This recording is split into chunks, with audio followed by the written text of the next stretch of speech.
മഹാദൈവത്തിൻ്റെ കൃപയാലും കരുണയാലും ഒരു ദിവസം കൂടെ ദൈവം നമ്മുടെ ജീവിതത്തിൽ തന്നതിനായിട്ട് ദൈവത്തെ സ്തുതിക്കാം, ദൈവത്തെ മഹത്വപ്പെടുത്താം. നമ്മുടെ രക്ഷകനും വീണ്ടെടുപ്പുകാരനും മഹാദൈവവും സർവശക്തനുമായ കർത്താവായ യേശുക്രിസ്തുവിൻ്റെ ദയ, ആ മനുഷ്യപ്രീതി, കാൽവരി ക്രൂശിൽ നമുക്ക് നേടിത്തന്ന രക്ഷയുടെ സൗഭാഗ്യം, ഇതെല്ലാം നമുക്ക് അനുഭവിക്കുവാനും ദൈവത്തെ മഹത്വപ്പെടുത്തുവാനും ഈ ദൈവിക വചന ധ്യാന ചിന്തകൾ നമ്മുടെ ജീവിതത്തിൽ ഇടയാക്കട്ടെ. പരിശുദ്ധാത്മാവാം ദൈവം അതിന് തൻ്റെ ജ്ഞാനത്താലും കൃപയാലും നമ്മളെ സഹായിക്കട്ടെ എന്ന് പ്രാർത്ഥിക്കുകയാണ്.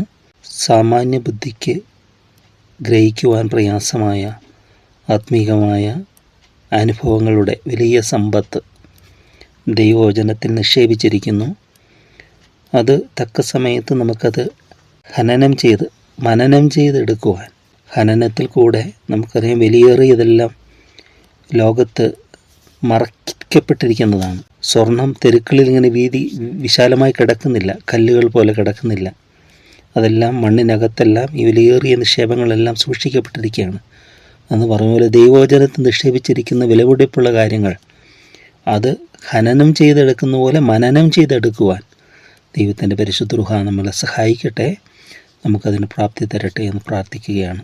ദൈവവചനം മധുരതരമാണ്, മനോഹരമാണ്, ദിവ്യ ഔഷധമാണ്, അത് ദീപമാണ്, ദീപസ്തംഭമാണ്, അത് പുഷ്ടിപ്പെടുത്തുന്ന എണ്ണയാണ്, പുഷ്ടിയേകുന്ന, അതുപോലെ ദിവ്യമായ ആഹാരമാണത്, നമ്മളെ പരിപോഷിപ്പിക്കുന്ന ദിവ്യ ആഹാരമാണ്, സ്വർഗീയ മന്നയാണ്. ദൈവം കൃപയാൽ നമുക്കത് പകർന്നു തരട്ടെ. നാം ആരോഹണ സങ്കീർത്തനത്തിൽ 132 സങ്കീർത്തനത്തിലേക്ക് വന്നിരിക്കുകയാണ്. 131 ഒരു കുഞ്ഞ് സങ്കീർത്തനം, ഒരമ്മയുടെ അടുക്കൽ മലകുടി മാറിയ കുഞ്ഞിനെ പോലെ വളരെ നിർമ്മലമായ ഒരു ചിന്ത, വളരെ ധന്യമായൊരു ചിന്തയാണ്. അത് വളരെ മൃദുവായ ഒരു കുഷ്യൻ ലൈക്ക്, ഒരു മൃദുവായ ഒരു ചിന്ത. അതിൻ്റെ ആ ചിത്രം തന്നെ അങ്ങനെ നമുക്ക് കാണാൻ പറ്റുന്നത്, പ്രാണനെ താലോലിച്ച് മിണ്ടാതാക്കിയിരിക്കുന്ന ഒരു മനോഹരമായ ചിത്രം. ഇനി 132 വരുമ്പോൾ ഇവിടെ യേശു കർത്താവിനെ കൊണ്ട് ദേവാലയത്തിലേക്ക് കന്യാമറിയം ചെന്നതുപോലെ, അല്ലെങ്കിൽ മുലകുടി മാറിയ ശേഷം ശമൂവേൽ ബാലനുമായി ഹന്ന ദേവാലയത്തിലേക്ക് അവനെ അർപ്പണം ചെയ്യുവാൻ ചെന്നതുപോലെ, ഇവിടെ നമ്മൾ ഒരു ദേവാലയത്തിലേക്ക് പ്രവേശിക്കുകയാണ്, ദേവാലയ അനുഭവത്തിലേക്ക് പ്രവേശിക്കുകയാണ്. അത് നമ്മൾ ആ മനോഹരമായ യെരൂശലേം ദേവാലയം, അതിൻ്റെ വർണ്ണനയിലേക്കും അതെങ്ങനെ സംഭവിച്ചു എന്നുള്ളതുമാണ്. ഇത് ദാവീദിൻ്റെ തന്നെ ഒരു സങ്കീർത്തനമായിട്ടാണ് കാണുന്നത്. ഇതിന്നും അവിടെ രാജകീയ ആഘോഷങ്ങളുടെ ഭാഗമായി ഉദ്ധരിക്കുന്ന സങ്കീർത്തനങ്ങളാണെന്ന് പറയപ്പെടുന്നു. ഇവിടെ തുടങ്ങുന്നത് തന്നെ യഹോവേ ദാവീദിനെയും അവൻ്റെ സകല കഷ്ടതയെയും ഓർക്കണമേ എന്നാണ്. നമ്മൾ ചിന്തിക്കുക, ദൈവത്തോട് പറയുകയാണ്, യഹോവേ ദാവീദിനെയും അവൻ്റെ സകല കഷ്ടതയും ഓർക്കണമേ എന്ന്. എന്തൊക്കെയായിരിക്കും നമ്മൾ ഓർക്കാൻ ദൈവത്തോട് പറയുന്നത്? ഇവിടെ ദാവീദ് പറയുകയാണ്, ദാവീദിനെയും അവൻ്റെ സകല കഷ്ടതയും ഓർക്കണമേ. ദൈവത്തിന് വേണ്ടി നിന്നതിനാൽ ആ ഇടയവാലനായി ആ ഗോലിയാത്തിനെ കൊന്നത് മുതൽ ആരംഭിച്ചതാണ് ദാവീദിനോടുള്ള ശൗലിൻ്റെ അസൂയയും മറ്റുള്ളവരുടെ എതിർപ്പും എല്ലാം. എതിരികൾ എണ്ണിയാൽ തീരാത്തതായിരുന്നു, വൈരികൾ ശക്തരായിരുന്നു, പ്രഭുക്കന്മാർ, അവർ മേലാളന്മാർ, അവർ അധികാരമുള്ളവർ. അങ്ങനെ എതിരികളുടെ നടുവിൽ ദാവീദിനെ ദൈവം അനുഗ്രഹിച്ചു, ദാവീദിനെ ദൈവം സംരക്ഷിച്ചു. അതെല്ലാം തൻ്റെ ജീവിത അനുഭവങ്ങളായി ദാവീദ് പിൽക്കാലത്ത് സാക്ഷ്യങ്ങളായി എഴുതി വെച്ചിരിക്കുന്നു. നമ്മൾ ഇത്രയും നടന്നു വന്നപ്പോൾ, ഇത്രയും സഞ്ചരിച്ചു വന്നപ്പോൾ ഈ സങ്കീർത്തനങ്ങളൊക്കെ നമുക്ക് കാണാം, ദാവീദിൻ്റെ ജീവിത അനുഭവങ്ങളാണ് എല്ലാം എഴുതി വെച്ചിരിക്കുന്നത്. ഒന്നിനു മീതെ ഒന്നായി കഷ്ടതകളും പ്രയാസങ്ങളും എല്ലാം നേരിടുന്നു. നമ്മുടെ ജീവിതത്തിൽ അങ്ങനെയാണ്. കർത്താവ് പറഞ്ഞു, അതത് ദിവസത്തിന് അന്നന്നത്തെ ദോഷം മതി. ഇപ്പോൾ ദോഷങ്ങളൊക്കെ ഉണ്ട് ഈ ലോകത്ത് ജീവിക്കുമ്പോൾ. ക്രിസ്തുയേശുവിൽ ഭക്തിയോടെ ജീവിക്കാൻ ആഗ്രഹിക്കുന്നവർക്കെല്ലാം ഉപദ്രവമുണ്ട് എന്നാണ് പറയുന്നത്. പ്രതിസന്ധികളുണ്ട്, പ്രശ്നങ്ങളുണ്ട്, ശത്രുവിൻ്റെ എതിർപ്പുണ്ട്. എന്നാൽ അതിനെയൊക്കെ തരണം ചെയ്യുവാൻ ദൈവത്തിൻ്റെ കൃപ, പൂർവ്വപിതാക്കളെ അനുഗ്രഹിച്ച ദൈവം, പിതാക്കന്മാരെ നടത്തിയ ദൈവം നമ്മളെ നടത്താൻ ശക്തനാണ്. അവരെക്കാൾ ഉപരിയായി, കാരണം അവർക്കന്ന് ഇത്രയും മാത്രം ധന്യതയില്ലായിരുന്നു. നമുക്ക് പരിശുദ്ധാത്മാവാ ദൈവം ഒന്നുണ്ട് പ്രത്യക്ഷമായി, അല്ലേ? എന്നേക്ക് നമ്മളോടുകൂടി വസിക്കുവാൻ, നമ്മളോടുകൂടി ഇരിക്കുവാൻ സകല സത്യത്തിലും വഴി നടത്തുവാൻ ദൈവത്തിൻ്റെ പരിശുദ്ധ റൂഹ നമ്മോട് കൂടെയുണ്ട്. ഇവിടെ പറയുക, യഹോവേ ദാവീദിനെ അവൻ്റെ സകല കഷ്ടതയും ഓർക്കണം. ദൈവം ഓർത്ത പലരെയും ഓർക്കുന്നുണ്ട്. ദൈവം അബ്രഹാമിനെ ഓർത്തു ലോത്തിനെ വിടുവിച്ചു എന്ന് പറയുന്നുണ്ട്. ദൈവം ഹന്നായെ ഓർത്ത് അവന് ശമൂവേൽ ബാലനെ നൽകി എന്ന് പറയുന്നുണ്ട്. ദൈവം റാഹേലിനെ ഓർത്തു, അല്ലേ, അവന് പൈതലിനെ നൽകുന്നതായിട്ട് കാണുന്നുണ്ട്. അങ്ങനെ പലരെയും ദൈവം ഓർക്കുന്നു. എന്നെ ഓർക്കുവാൻ എന്തുമാത്രം, യാക്കോബിനെ ഓർക്കുന്ന ദൈവം, യാക്കോബിനെ ഓർക്കുവാണ്.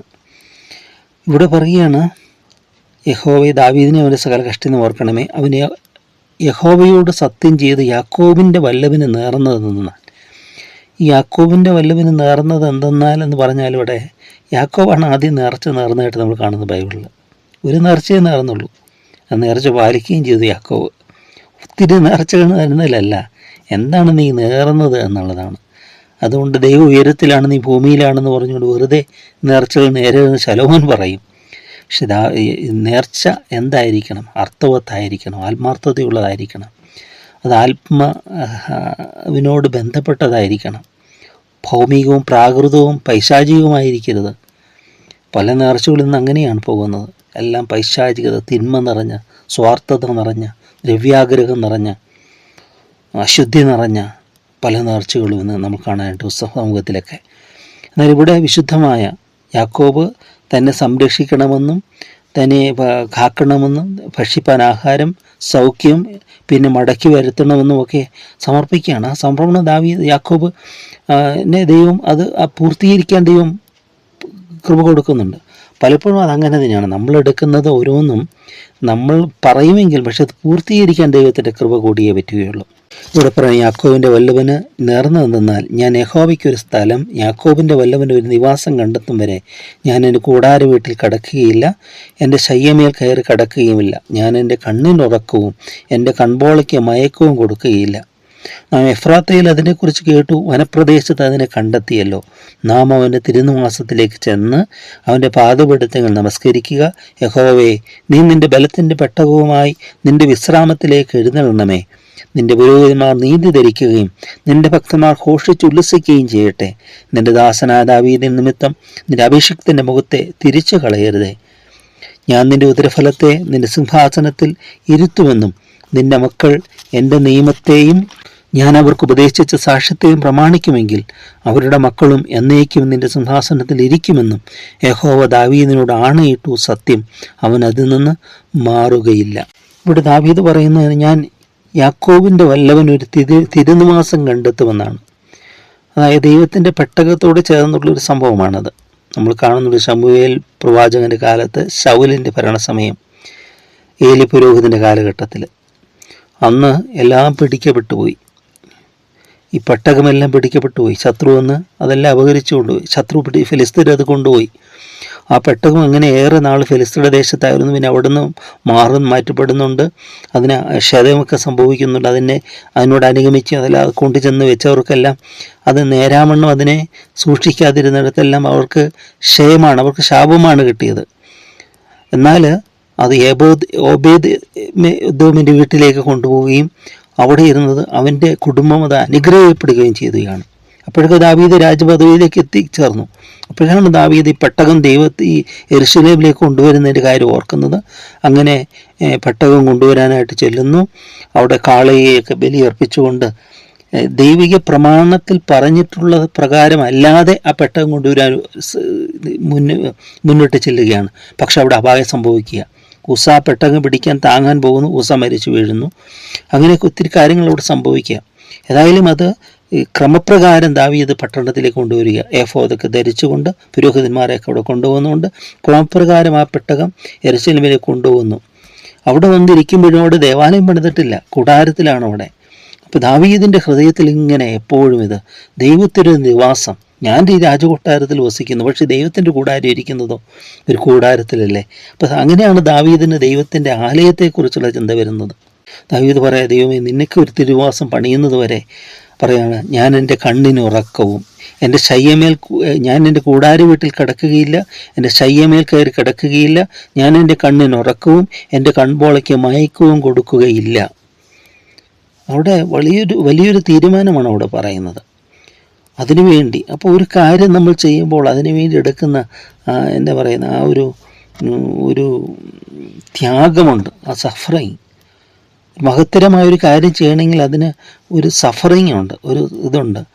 ഇവിടെ ഈ കഷ്ടതയിൽ നിന്നും ഈ കിരീടത്തിലേക്കുള്ള ഒരു പ്രയാണം എന്ന് വേണമെങ്കിൽ പറയാം. ക്രൈസിസ് ടു ദ ക്രൗൺ എന്ന് വേണമെങ്കിൽ പറയാം. പ്രശ്നങ്ങളാണ് നമ്മുടെ ജീവിതത്തിൽ പലപ്പോഴും ഈ ധന്യമായ മുഹൂർത്തങ്ങളിലേക്ക് നമ്മൾ എത്തിക്കുന്നത്, മനോഹരമായ അനുഗ്രഹങ്ങളിലേക്ക്. Without cross there is crown എന്ന് പറയും, ദെയർ ഇസ് നോ ക്രൗൺ എന്ന് പറയും. അതായത് കുരിശില്ലാതെ കിരീടമില്ല എന്ന് പറയും. ഗുഡ് ഫ്രൈഡേ ദുഃഖവെള്ളി എന്ന് പറയും. എന്നാൽ ഗുഡ് ഫ്രൈഡേ ഇല്ലാതെ ഒരു ഹോളി സൺഡേ ഇല്ല എന്ന് പറയും, ഒരു ഉയർപ്പിൻ്റെ ഞായറില്ല എന്ന് പറയും. എന്ന് പറഞ്ഞാൽ നമ്മുടെ ജീവിതത്തിൽ സംഭവിക്കുന്നതെല്ലാം അതൊരു വില കൊടുത്തിട്ടുള്ളതായിരിക്കണം. കോസ്റ്റ് ഓഫ് ഡിസൈപ്പിൾഷിപ്പ് എന്നൊരു ബുക്കൊക്കെ ഉണ്ട്. അതിൻ്റെ ഇത് കോസ്റ്റ് എന്ന് പറഞ്ഞാൽ നമ്മൾ വില കൊടുക്കുക. വിലയില്ലാത്ത പല കാര്യങ്ങൾക്ക് വേണ്ടി പലരും സന്നദ്ധരാണ്, എന്നാൽ അതിനുവേണ്ടി യഥാർത്ഥ വില കൊടുക്കുക. ഇവിടെ ദാവീദ് വില കൊടുക്കുകയാണ്. എന്തിനാണ്? ദൈവത്തിൻ്റെ ഭവന നിർമ്മാണത്തിന് വേണ്ടി, ദേവാലയ നിർമ്മാണത്തിന് വേണ്ടി. പക്ഷെ ദാവീദിന് സാധിച്ചില്ല. പക്ഷെ ദാവീദ് അതിനെല്ലാം ഒരുക്കി വെച്ചിട്ടാണ് ദാവീദ് ലോകം വിട്ടു പോകുന്നത്. ശലോമോൻ അത് പൂർത്തീകരിക്കുക. എല്ലാം ദേവാലയത്തിന് വേണ്ടി അതെല്ലാം ദാവീദ് ഒരുക്കി വെക്കുകയാണ്. അത്ര മനോഹരമായിട്ടാണ്. ദാവീദിന് വേണമെങ്കിൽ അത് വിട്ടൊഴിഞ്ഞിട്ട് ഒഴിവൊഴിവ് പറഞ്ഞിട്ട് പോകാമായിരുന്നു. തൻ്റെ തലമുറയിൽ ആരെങ്കിലും ഏൽപ്പിച്ചിട്ട് പോകാമായിരുന്നില്ല. തൻ്റെ ആ ദൗത്യം തന്നാൽ ആവോളം അത് പൂർത്തീകരിച്ച ദാവീദ് നമുക്ക് എന്നും നല്ല മാതൃകയാണ്. നമ്മൾ ആത്മീയത്വത്തിന് വേണ്ടി, നമ്മുടെ ആത്മീയ ജീവിതത്തിന് വേണ്ടി, ദൈവവേലയ്ക്ക് വേണ്ടിയൊക്കെ നമ്മൾ എന്ത് ചെയ്യുന്നു നമ്മൾ ചിന്തിക്കുക. ഇവിടെ ഇന്നൊരു ദേവാലയം നമുക്ക് കാണാൻ പറ്റുകയില്ല, അല്ലേ?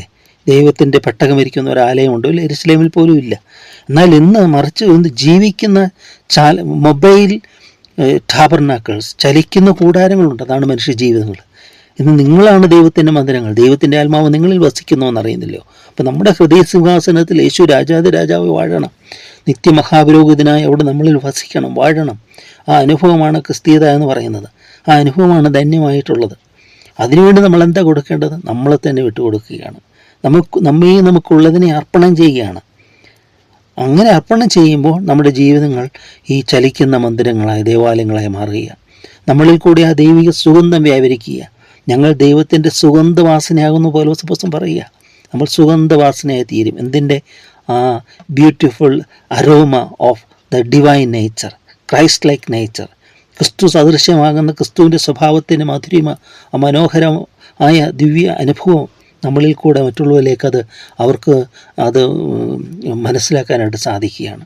അതാണ് നമ്മുടെ സാക്ഷ്യം എന്ന് പറയുന്നത്. അതിലൂടെ പറയുന്നത്, ദൈവമേ ദാവീദിനെ അവൻ്റെ കഷ്ടതയും ഓർക്കേണ്ടത്. ദാവീദിനെ ഓർത്ത് ദൈവം, അല്ലെ? തലമുറകൾ കഴിഞ്ഞിട്ടും കർത്താവായ യേശു ക്രിസ്തു അവൻ്റെ ദാവീദിൻ്റെ സന്തതിയായിട്ട് ജനിച്ചത്. ബർത്തുലൂമാക്കി നിലവിളിക്കുന്ന ദാവീദ് പുത്ര ഞങ്ങളോട് കരുണ തോന്നണമേ, അല്ലേ? ഓശനയിൽ പാടുന്നത് ദാവീദിൻ്റെ പുത്രന് ഹോശന്ന. ദാവീദിനെ ദൈവം ഓർക്കുക, അല്ലേ? എത്ര മഹത്തരമായൊരു അനുഭവമാണ്. ദൈവമാണ് എല്ലാം. ദാവീദിൻ്റെ ജീവിതത്തിൽ ദൈവത്തെ വിട്ട് മാറ്റി നമുക്കൊരു ചിന്തയില്ല. ദാവീദിൻ്റെ ദൈവം എല്ലാം, ആ കൊട്ടാരങ്ങളെല്ലാം ഇത്ര വിസ്മൃതിയായ ദാവീദിന് എപ്പോഴും ആരാധനയോടുള്ള ചിന്തയാണ് അവിടെ കാണുന്നത്. ദൈവത്തിൻ്റെ പെട്ടകം, ദൈവത്തിൻ്റെ കവനന്റ് ബോക്സ്, അത് ഇരിക്കേണ്ട സ്ഥാനത്തിരിക്കണം. അതിനുവേണ്ടി ദാവീദ്. അപ്പോൾ നമ്മൾ ചിന്തിക്കുക, ആത്മീയതയിൽ നമ്മളാകേണ്ടതുപോലെ ആകുവാനുള്ള നമ്മുടെ വ്യയം, അതിനുവേണ്ടിയുള്ള പ്രയത്നങ്ങൾ അതൊന്നും വൃഥാവല്ല. ദൈവം അതെല്ലാം ഓർക്കുമെന്നുള്ളതിന് നമ്മളെ തന്നെ നമുക്ക് സമർപ്പിക്കാം. സ്നേഹം നിറഞ്ഞ ദൈവമേ, ഞങ്ങളുടെ വാഴ്ത്തപ്പെട്ട സ്വർഗീയ പിതാവേ, ഞങ്ങൾ ആ പെട്ടകം ക്രൂശിൽ ഞങ്ങൾ കാണുന്നു. കാൽവരി ക്രൂശിൽ ഞങ്ങൾക്ക് വേണ്ടി നിത്യ സൗഭാഗ്യങ്ങൾ പകർന്നു തരുന്ന ക്രൂശിലെ മഹത്തരമായ ദിവ്യാത്ഭുതം ഞങ്ങളുടെ ജീവിതത്തിൽ അത് കർത്താവെ അനുഭവവേദ്യമായി മാറട്ടെ. ആഴത്തിലത് ഞങ്ങളിലേക്ക് ക്രിയ ചെയ്യട്ടെ കർത്താവെ. അവിടുത്തെ ക്രൂശിലെ മഹാസ്നേഹം ഞങ്ങളിൽ കൂടെ മറ്റുള്ളവർക്ക് പകരപ്പെടുവാൻ അപ്പോൾ ദിവ്യമായ അനുഗ്രഹം ഞങ്ങളിൽ പകരണമേ എന്ന് പ്രാർത്ഥിക്കുന്നു. ഈ മന്ദിരം പൊളിപ്പി ഞാനത് 3 ദിവസത്തിനകം വീണ്ടും പണിയുമെന്ന് തൻ്റെ ശരീരത്തെക്കുറിച്ച് കർത്താവോട് അരുളി ചെയ്തല്ലോ. അപ്പം നീയാണ് ഞങ്ങളുടെ മന്ദിരം എന്നുള്ളതിനാൽ അപ്പം ഞങ്ങളങ്ങേ സ്തുതിക്കുന്നു. ഞങ്ങളാകുന്ന മന്ദിരത്തിൽ ഞങ്ങൾ വാസം ചെയ്യണമേ. ഞങ്ങൾ അവിടുത്തെ വിശുദ്ധ മന്ദിരങ്ങളായി മാറട്ടെ. ഞങ്ങളിൽ കൂടെ നിൻ്റെ ദിവ്യസാക്ഷ്യം മറ്റുള്ളവർക്ക് പകരപ്പെടട്ടെ. ഇതുവരെയും തന്നെല്ലാ കൃപകൾക്കായി സ്തുതി. തുറന്നെൻ്റെ ചെറിയങ്ങളെ മറച്ചുകൊള്ളണമേ. തിരുരക്തത ഞങ്ങളെ പൊതിയണമേ. എല്ലാ നന്മകളാ നിറയ്ക്കണം. മഹത്വത്തോടെ മാത്രം എടുക്കണം. പിതൃത്വ പരിശുദ്ധാത്മാവ് ദൈവത്തിൻ്റെ നാമം മഹിമപ്പെടുവാനായിട്ട് തന്നെ. ആമേൻ, ആമേൻ, ആമേൻ.